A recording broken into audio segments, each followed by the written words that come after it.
Hyvät teknavilaiset ja muut Kultapossukerhon jäsenet. Tänään olemme liikkeellä 2 ajoneuvon taktiikalla. Minulla on alla yksi kehittyneimmistä pistokeladattavista hybrideistä ja Alenin makeilla sen sijaan on... Kyllä lähtee. Sähköinen maastoauto. Siis Mercedes-Benzia. Mutta aloitetaanpa ihan alusta. Se muuten lähti.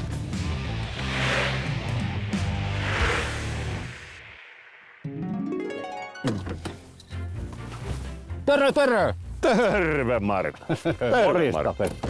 Sullahan on, Pekka, nyt varmaan ihan selkeät perusteet sille, minkä takia meillä on juuri nämä 2 testiajoneuvoa tänään käytössämme. Te halusitte 2 asiaa. Te halusitte parasta Okei.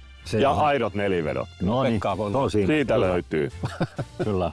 Tämä sähköistyminen, se on muodostunut tässä viime vuosina melko tärkeässä osassa tätä autoteollisuutta. Niin, toimintamatkat on pidentynyt, voimalle puhuu 2 kauheammin ja ne varmaan molemmat näkyy näissä molemmissa yksilöissä. Kyllä, aloitetaan yhdestä meidän suosituimmasta mallista eli GLCstä. 124 kilometriä sähköllä, hybridi. Saadaan pitkä sähköinen toimintamatka, saadaan päästöjä alas. Ja ennen kaikkea saadaan päästöjä alas siellä, missä niitä eniten syntyy suhteessa ajosuoritteeseen, eli kaupunkiliikenteeseen esimerkiksi. Toki sähkö auttaa sitten maantiellä. Auto kerää sitä energiaa, sen matkan ajan. Niin sä ootkin huomannut ajanees 300 kilometriä sähköllä. Auto käyttää topografiaa, eli navigoinnin karttaa, korkeuseroja hyväkseen, käyttää tutkaa, käyttää pari kameraa, kunhan vaan pidät vakionopeuden säätimen päällä ja et luule olevas fiksumpi kuin se auto. Mitäs G sitten? G nyt tarjoaa kaiken sen, mitä sähköinen auto tänä päivänä voi tarjota. 4 sähkömoottoria. Se on siinä. Se on huima. Jokaista säädetään erikseen. Pidonhallinta on vertaansa vailla. No ihan varmasti. Koska jokaista pyörää voidaan säätää erikseen ja myöskin yhdessä. Tehdään näin, Teilikametten valitaan nyt täyssähkömaasturi tähän heti kärkeen. GGG. Koska Kyllä. sä sen verran vauhdikkaasti tulit mun ohi tuossa jo räystämässä. Näin on. Niin. Mä näytin vähän mitä. Aloitetaan tällä. Ainutlaatuinen sähköinen G-sarja on pysynyt uskollisena mallisarjan ikoniselle luonteelle.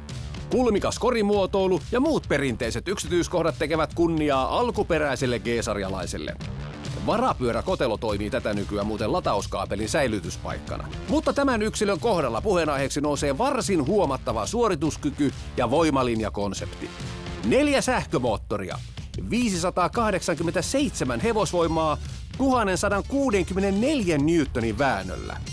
Yli 3-tonninen veturi kiihtyy sataseen hämmästyttävät 4,7 sekuntia. Nyt ei säästellä.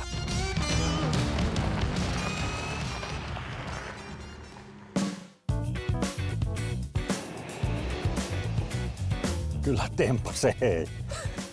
Mutta ei ole meillä maantieliikenteessä tämmöisillä newtonväännöillä nimittäin ollut autoa kertaakaan Eikä tässä ollut, historian aikana.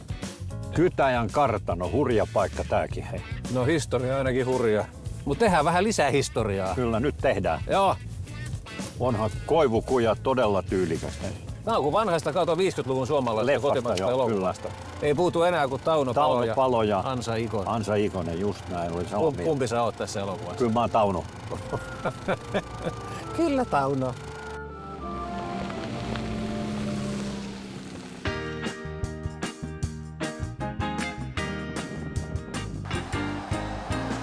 Oi herran jumala, se, että kun lähtee niinku pupilit päästä.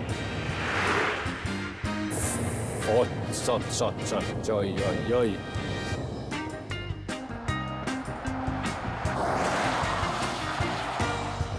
Tää kiihtyvyys on aivan mielipuolista. Ja 3000 kiloa, hei. Niin nyt voi sanoa, että nyt ne kilot karisee ja nopeasti. Kyllä.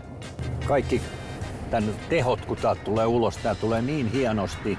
Joko tää voima oikein, kun tää asettuu niin kuin jokaiselle pyörälle, niin... On erittäin miellyttävä jousitus. Heti tuossa hiekkatiellä ja nyt tähän asfaltille. Kyllä tää on niinku kartanoherran auto. Hei. No. Voimalinja- ja ajomoottoriominaisuudet kutkuttavat nyt maantiekulkijaa. Jokainen sähkömoottori tuottaa 147 hevosvoiman huipputehon, mistä muodostuu yhteensä 587 heposen kokonaisteho. Suorastaan häijyä. Kyllä tämä ohjattavuus tässä autossa on hieno. Ajomukavuudessa hipoo täydellisyyttä. Kyllä, aivan mieletön jousitus. Iskuvaimennus tässä näin. Se niin kuin sähköinen iskuvaimennus tässä. Joo. No tässä mennään nyt siinä ajomukavuudessa sinne täyteen 10. Joo, täytyy päivän mittaan miettiä, että tuleeko miinusta yhtään. Se on joo, mutta tälle täytyykin nyt kerätä ja antaa niitä haastepaikkoja. Tänään annetaan.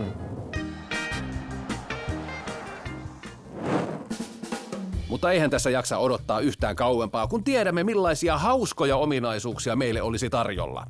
Istutamme siis Kosken Pekan taakse ja alamme virittelemään ensimmäistä sirkusnumeroa, tankkikäännöstä. Ja nyt tapahtuu sillai, että pidä ohjauspyörä ihan suoras ja sitten ne vaihdesiivekkeet käynnistää sen pyörähdyksen ja myöskin pysäyttää sen. Aha. Mutta sun pitää tehdä sillai. Laitat sä Marko päälle sieltä sun puolelta sen, painat sit kromatusnapista noin. Ja nyt sä voit laittaa vaikka ton Markon puoleen sen siivekkeen vedät kiinni. Joo, ja pidä. Ja sit kaasupohjaa.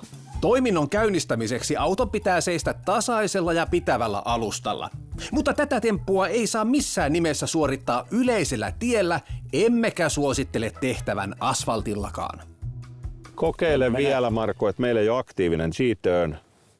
Nyt on aktiivinen. Eli nyt vedä itseesi päin ja paina kaasupohja. Noniin, ja sitten.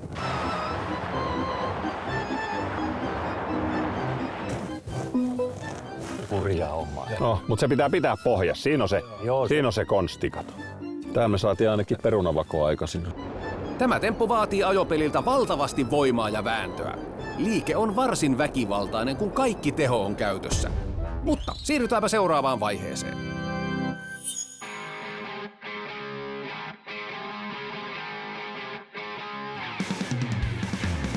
Maasto-ominaisuuksiltaan sähköinen G-sarja onkin sitten uudella aikakaudella. Suurin mahdollinen kahluusyvyyskin peräti 85 senttiä. Vakaa jopa 35 asteen kallistukseen saakka. Nyt olemme tämän G-sarjalaisen täyssähkömaastorin kanssa täällä testimme keskipisteessä.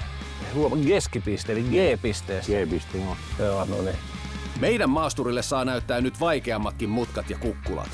Sähkömoottorin voimantuotto tekee ajamisesta helppoa myös maastossa, kunhan muistaa ne tärkeät avustimet. Alkaa tämä alen ja tervaahon niin kuin tämä paras osa tässä, eli näiden nappuloiden kanssa säätäminen. No niin, ootko valmis? No, se on toi. Se on se. Ja sitten videokuva. No mistä sen oot? Tosta. Kato. Tää on hieno siis tää kamera.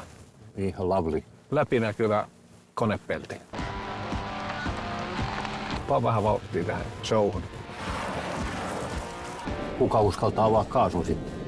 Tämähän on TV-video-ohjelma. Niin. Tarvajärven laatikkoleikin jälkeen sitten toiseksi hauskin ohjelma Suomen televisiossa. Perinteisen tikapuurungon sisään kätketty akkupaketti on onneksemme hyvässä suojassa paksun hiilikuitupohjan ansiosta. Ja seuraavaksi otetaankin hiukan pakkia. Pyrkele. No tähän nyt mennään ojasta allikkoon kohti. No joo. Et se vähän pois. Nyt mennään pois täältä päästä. Eikö mennään vaan taakse? En mä enää mene mihinkään. Kato. No meni se hyvin noin pitkälle.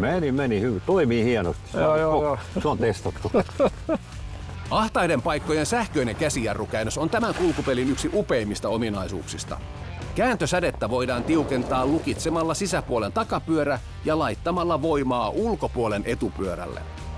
3-tonninen Saksan elävä pyörähtää ahtaissa paikoissa täysin vaivattomasti. Ja kun jäällä olisi. Ihan täysin. Toi on kyllä upea ominaisuus.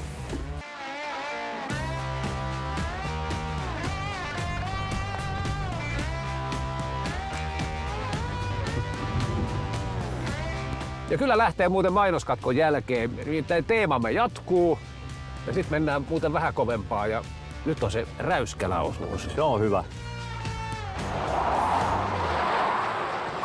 Katsotaan miten tämä menee näin monen vuoden tauon jälkeen.